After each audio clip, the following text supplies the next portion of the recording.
Hey guys, how are you guys? I hope you guys are doing wonderful.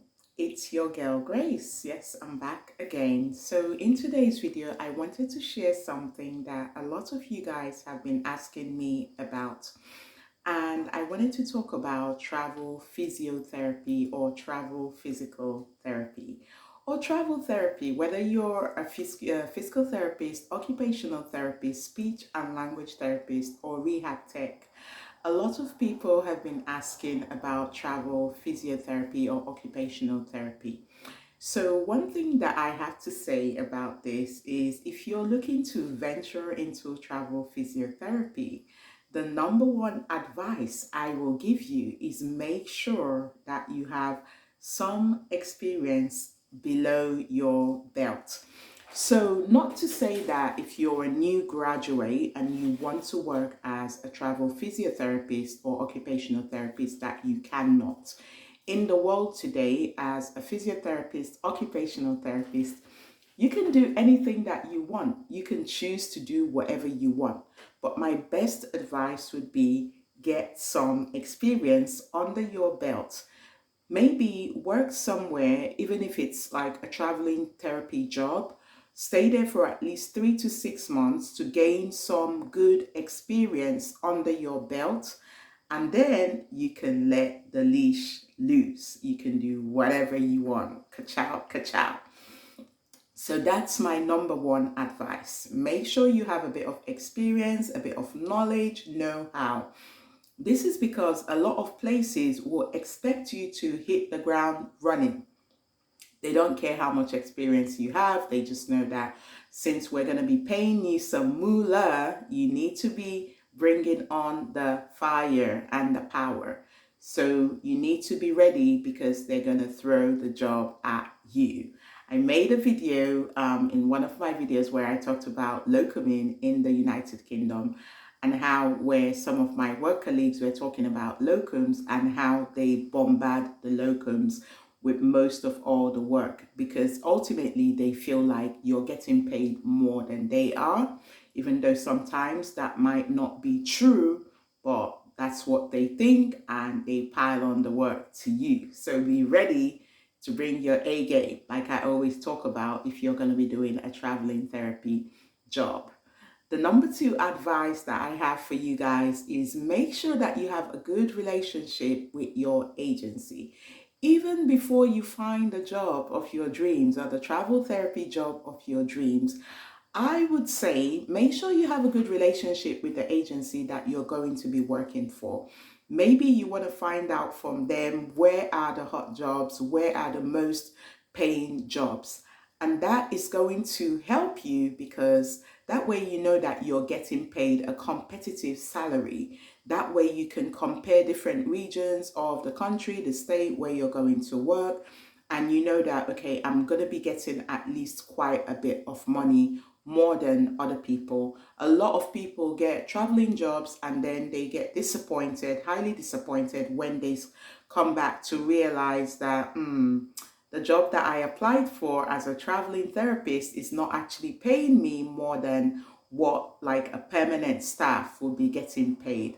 That can be really, really disappointing. And this is the reason why I said, make sure you have a good relationship with your agency so that they can also give you guidance and advice on where the hot jobs are so that you can know that you're getting a competitive salary for the work that you are going to do. So this video is really about talking about travel therapy, what to expect, the pros and cons, things that you need to think about if you're looking to venture into travel therapy. So number one, like I said, have some experience under your belt, or even if you don't have experience but you feel confident enough that you're going to learn on the job, make sure that you have people or resources that you can refer back to when things get hard. So you have like someone you can call or someone you can talk to and say, I'm facing this challenge or that challenge, and they will be able to help you or guide you, or somebody like a mentor that's kind of been in the path that you want to walk. And that way they can tell you how they navigated some of their challenges when those challenges came about.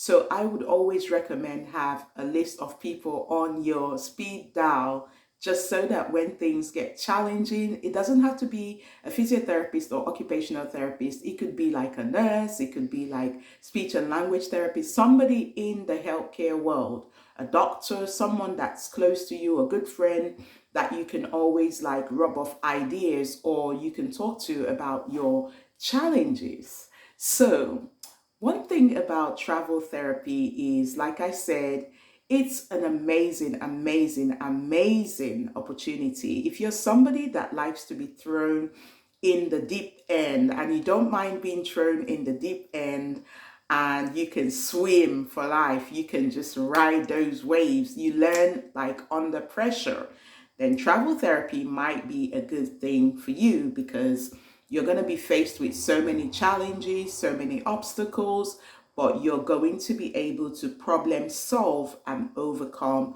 those challenges and those obstacles. And your learning curve is going to be massive, literally, because you're facing or you're dealing with so many problems or challenges. And that's going to help you become like a very good therapist, as long as you always communicate, liaise with other people or other staff members. Now, another thing I have to say about travel therapy, or the advantages of travel therapy. Now, let's talk about those things. So, number one, travel therapy, as a lot of people know, is filled with moolah. Moolah in the form of money. So, as a travel therapist, one of the benefits is that you will actually possibly be paid more than most people that are working permanently. You would probably be getting paid more money. So if money is your incentive, or maybe you're someone that has a project that you need to do and you need quick money to get it done, then travel therapy is one way to go about it. So that's one of the benefits, is the fact that it does tend to pay more. Travel therapy does tend to pay more, depending on whether you're going to be doing your travel therapy, whether you're doing it in your local home country or you're traveling overseas. I would always advise you, make sure you know what the pay benefits are. Make sure you know what you're getting into. Make sure that you're very, very happy with your contract before you say I do, before you say yes. Make sure that you read the fine lines, even the ones that you cannot see, to be sure that when you get to the point or your destination where you're going to be working, you're not going to get a rude awakening, or things would probably change and that would leave you feeling really, really sad or feeling cheated. So although that travel therapy, whether you're doing it in your home country, whether you're doing it out of state, whether you're doing it in another country, just make sure you check all the boxes, read your contract before you say yes. So another benefit of travel therapy is that it opens your mind. Like, I've been able to work in like different countries. I've been able to work in the United Kingdom, in the United States, Saudi Arabia, and some other countries by the grace of God.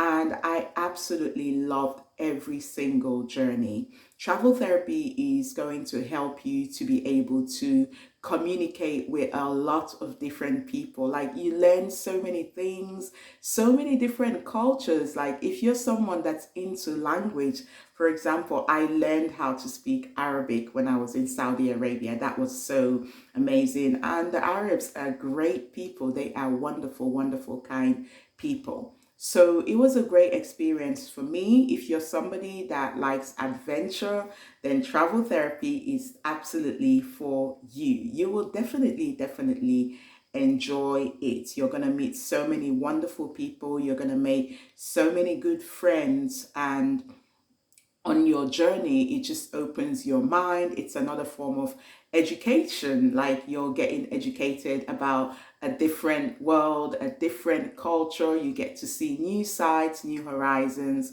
new people outside of your own immediate country or locality or surroundings. So that's another advantage outside of the monetary benefits, the pay packets. maybe like the health insurance that they provide, maybe like sometimes, like when I worked in Saudi, I had the opportunity of getting like a free ticket back home for my vacation, going home, and even for my children. So that was such a blessing. Saudi is a great country. It's a blessed country. Things have changed a bit now, but it's still a wonderful, wonderful place to go and work if you're a young therapist aspiring to dabble into the world of travel. So the monetary benefits, number one. Number two, the new horizon, making new friends, learning a new culture. It's an amazing, amazing experience. So those are some of the benefits that I'm talking about travel therapy. So let's talk about some of the disadvantages. I don't want to bore you guys. I'll probably make a sequel to this video. So some of the disadvantages is, like I said, if you don't read your contract very well, what was discussed before you got to the new place of work might not be what you find, and you might be in for a rude awakening. So make sure you read between the thin lines, make sure you read your contract, make sure you're happy before you say yes or before you pack your bags and go. So another thing about travel therapy is that sometimes it might be uncertain, in that if you're working for an agency or for a particular company, when you get there, if they don't like you for some reason, or something happens between yourself and the employers, they can cut your contract like literally without notice. So that's one disadvantage. So if you're someone that is looking to dabble into this, make sure that you know like all the pros and cons associated with travel therapy. So know that your contracts could be easily cut. And if you've moved countries, for example, you've moved to a new country or new location, you've given up like your house where you're renting and those kind of things, that can be really, really stressful if your contract is cut short and you have no money coming in. So I just want to give you guys like a balanced view of the pros and cons of working as a travel therapist. So it's a very, very good way to make money really, really fast in a long run. And some people enjoy this, but also know that there are things that can happen that you might not like. So for example, also when I was in Saudi Arabia, like I said, it's a very different culture. So I had a culture shock. So moving from the United Kingdom to Saudi Arabia, it's a very different like lifestyle. People are more laid back, people are more calm, nothing is of urgency like it is in the Western world. So I had to adjust to that. I had to get used to the pace of things in Saudi Arabia. So it's also like a learning curve. If you're someone that's like a go-getter, like fast, fast, fast, you have to also readjust your lifestyle, readjust your perceptions or assumptions or the way you live your life into a new culture. So I don't want this video to be too long, but I just wanted to bring you guys just one pro or and con about travel therapists. But remember what I said about in the beginning. The most important thing is try to get some experience under your belt, because some places, they do not play. They will be ready to reel you in and push you on that job path. So I hope this video has been really helpful for someone. I'm going to make a sequel of this video just to give you all the other benefits, pros and cons of travel therapy, and I hope it helps someone. So have a wonderful day, guys, and this is your girl Grace. If you haven't subscribed to my channel, don't forget to like, to share, to subscribe. If you have any questions you want answered, or what you want to see on this channel about physiotherapy or travel therapy as a physiotherapist, occupational therapist, or speech and language therapist, please feel free to leave me messages in the comment section below. Have a wonderful day. Your girl, Grace. Bye.